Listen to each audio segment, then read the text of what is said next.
of speaking truth to authority. That's the role of the prophet. Peace be upon all of them. They were not afraid to stand up to authority and speak truth.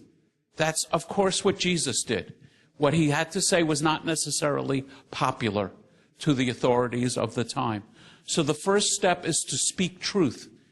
And the politicians in this world, particularly those who want to avoid this problem, have an interesting characteristic in that they at least claim to be religious and claim to be Christian.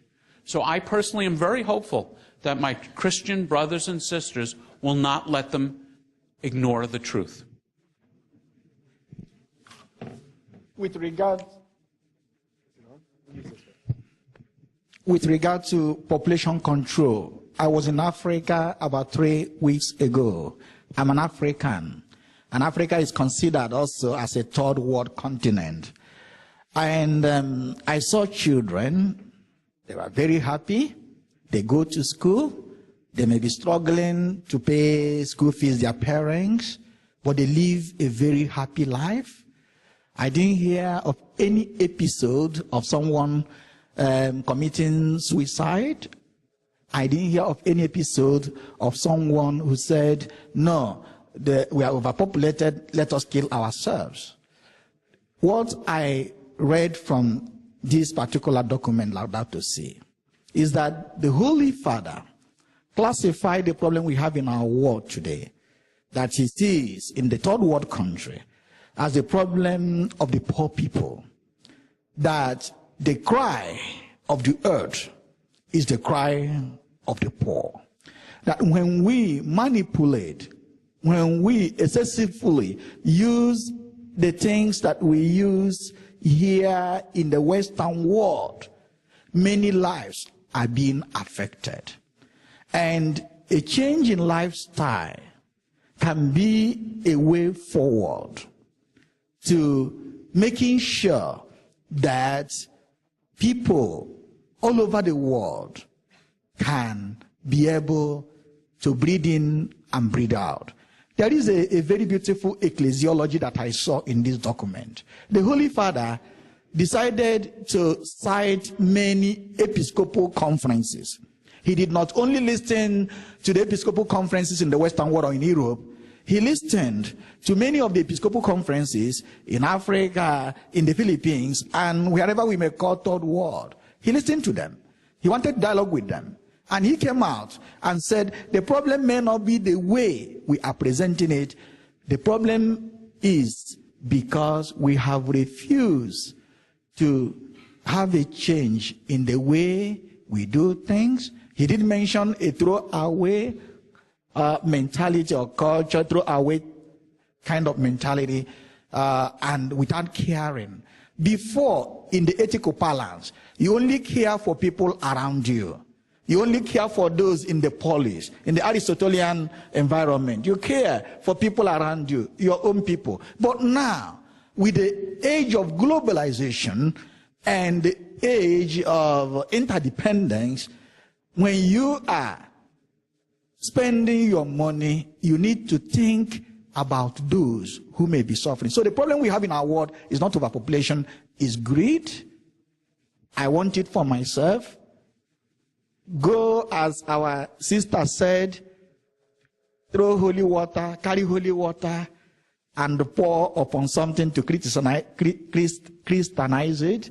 I ask you, when you go home now, evangelize your closet, evangelize your garages, and as our brother said, let our politicians be evangelized. Let them know that the wealth of this world, when equitably distributed, and when third world countries are allowed to use the resources around them effectively, we may not be talking about population control. We may be talking about, as the church will always teach, responsible parenthood. Responsible parenthood. Go to Guiding Aspects, number 48, 49, 50, 52. The church gave that liberty for couples to decide on the number of children they can bring into this world without imposition. It's a responsible parenthood, but not to collapse everything as if babies are curses. Children are not, they are not curses, they are not burdens, they are blessings. If you believe that children are blessings, please raise up your hand. So we thank God that you are agreeing with these prophets who are here. Thank you very much. Those of you who raised your hands, we're going to multiply your blessings, okay? Because we have some people who would love to hang around your house. You'll love it.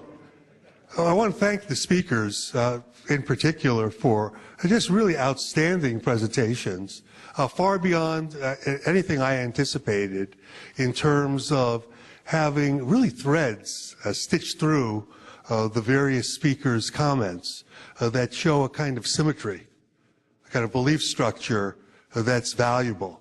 And if we can continue this kind of dialogue or trialogue, if you wish, and have not only this religious perspective and that one's efforts, but if we can do things in a consolidated and partnership and collaborative way, how much more successful we will be. And if there's anything in the underlying structure of Pope Francis's comments, it's that of collaboration, it's that of cooperation, it's that of the symmetry of all of us, and we can be so much more together. I want to thank each one of the speakers, and I also want to thank Danny Dueri, who secured Dr. Bayoun.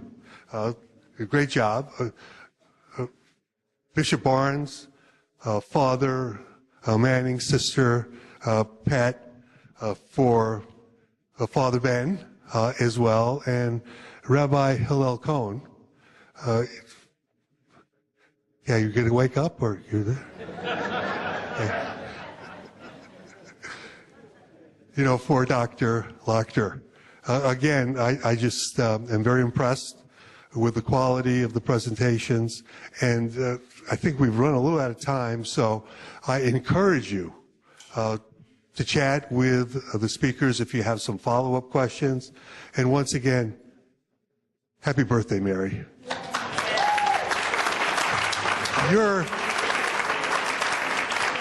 the seed for all of this. Well done. Thank you.